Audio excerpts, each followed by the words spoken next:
Exodus 001. It is obvious that the book of Exodus is about exiting. In Genesis, we covered the beginning of everything to Joseph becoming prime minister of Egypt directly under Pharaoh himself. Joseph establishes his family in the land of Goshen, the best Egypt had to offer. This starts a big problem because of the 12 tribes multiplying, they steadily get a bigger population than Egypt.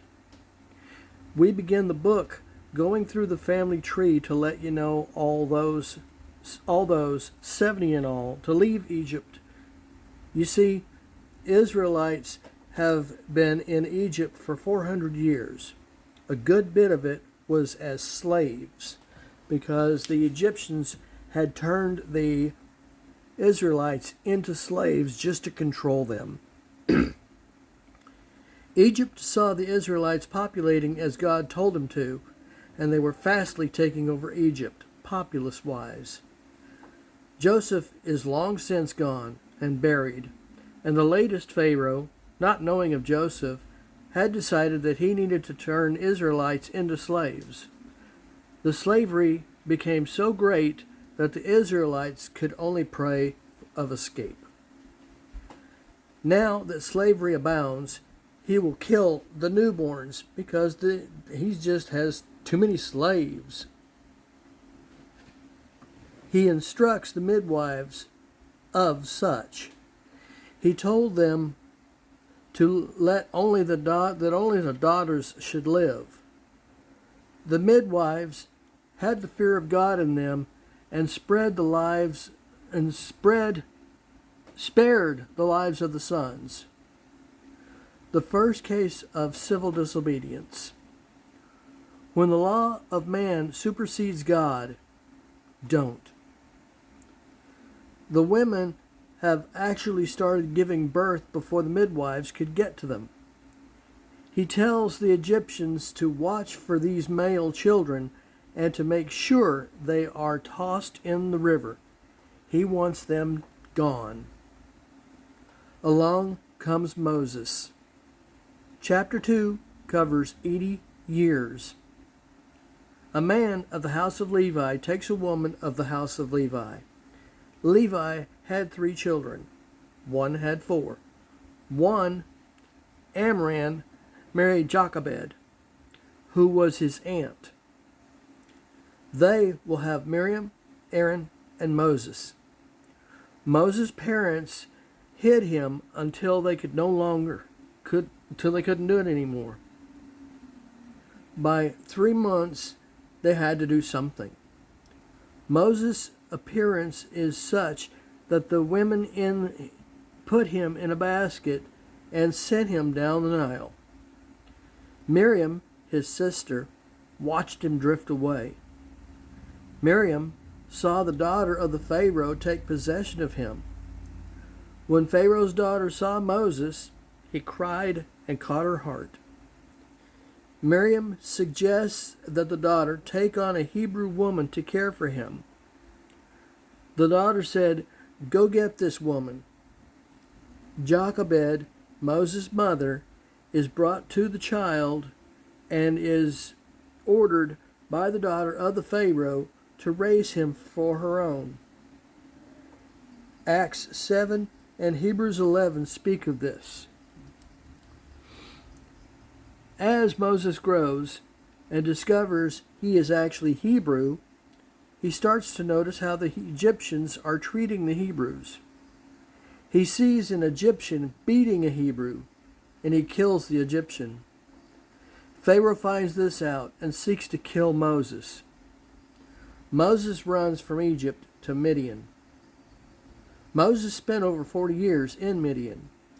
Midian, the city, was named after Midian, the 4th son of Abraham by Keturah. Moses is related to them. During Moses' time of running from the Egyptians, he stops at a well to get a drink. He is met by the priest of Midian's daughters coming for water. The daughters are harassed by shepherds, and Moses saw this and drove the shepherds away. The daughters went from him back to their camp and told their father, the priest, of the event. Oh, they told their father about what happened. The priest, Jethro, said, "Go get him." And when they brought him home, Moses ended up marrying Zipporah. Zipporah is a Midianite, which is a descendant of the Cushites, which were a people of dark skin. Jethro is a Semite, which is a descendant of the Cushites, which were people of dark skin. Jethro are of the lineage of Shem. Sorry about that. Numbers 12:2 speaks of her being a Cushite, which is ancestral to Africa. In the land of Ethiopia, Cushites were dark-skinned, and Zipporah's mother was a Cushite. Moses has 2 sons by her, Gershon and Eleazar. God becomes mad at Moses and wanted to kill him, Exodus 4:24 through 26, because Moses wasn't honoring the law of circumcision on his own son. Zipporah found this out and circumcised Gershom and touched Moses with Gershom's foreskin. God was appeased, and God called on Moses and told him that those in Egypt who wanted to kill him are now dead, and that God wanted Moses to go to Egypt to deliver the Israelites from their bondage. Acts 7 speaks of this. The Pharaoh died, and the Israelites started to groan to God of their bondage. Psalm 90, written by Moses, states, "Teach us to number our days so that we may apply our hearts to wisdom." Revelation 20, Lamb's Book of Life. Moses, tending his sheep, went to Mount Horeb. The angel of the Lord showed up in a non-burning bush. Hebrews 1:1. God speaks in many ways. God notices Moses is paying attention to the bush and calls him twice. He tells Moses that Moses is going to lead the children of Israel out of Egypt. Moses has several reasons why he couldn't do the job. I am incapable. Who am I that I should be called to do so? God said, I will be with you. I am unknowledgeable. God said, I am that I am. The names of God are Jehovah Nissi, the Lord is our banner, Jehovah Jireh, my provider, Jehovah Rapha, our healer, Jehovah Shalom, our peace, Jehovah Ra, our shepherd, Jehovah Tzidkenu, Lord our righteousness, and Jehovah Shammah, Lord is here. I am fearful, God said. God said, I am powerful. What's in your hand? A rod. Cast it to the ground. A snake. Pick it up. A rod. Put your hand in your bosom. Leprous. Put it back in. Back to normal. I am unstable. I can't talk. I stutter. God states and takes responsibility for handicaps. God replied, Who made man's mouth? Who made the mute, the deaf, the seeing, and the blind? I got this, says God. The Barbie doll syndrome. It's mine. We are, like it or not, God's Barbie dolls. He made us to do as He pleases.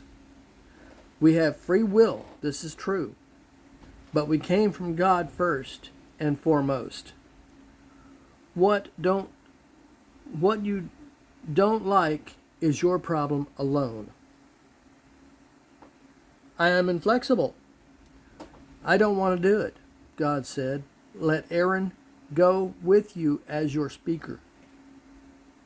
At this point, Zipporah cut off the foreskin of her son and threw it at Moses and called him a man of blood because Moses didn't circumcise his own son per God's command. Moses opted not to do so as required because Zipporah may not have agreed with it. She was quite upset about God's requirement, but she still fulfilled it and threw the foreskin at Moses.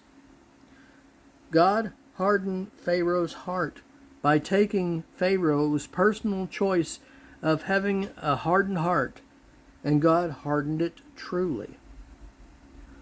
Moses' first visit with Pharaoh was only just a request. Please let my people go. Pharaoh not only said no, but to show his dominance, he told the Israelites they could get their own straw for brick making. Straw was used to stiffen brick. Moses requested his people have 3 days off to worship God. Pharaoh says no and increased his demand for brick. Pharaoh beat the slaves and demanded they keep up with their output. The officers of the slaves went to Pharaoh and asked why the Pharaoh was doing this. Pharaoh and God are duking it out. God told Moses at the burning bush that this release wouldn't happen right off, and Pharaoh would make things worse for the slaves continually, and eventually Pharaoh would give in. Next, we deal with the plagues.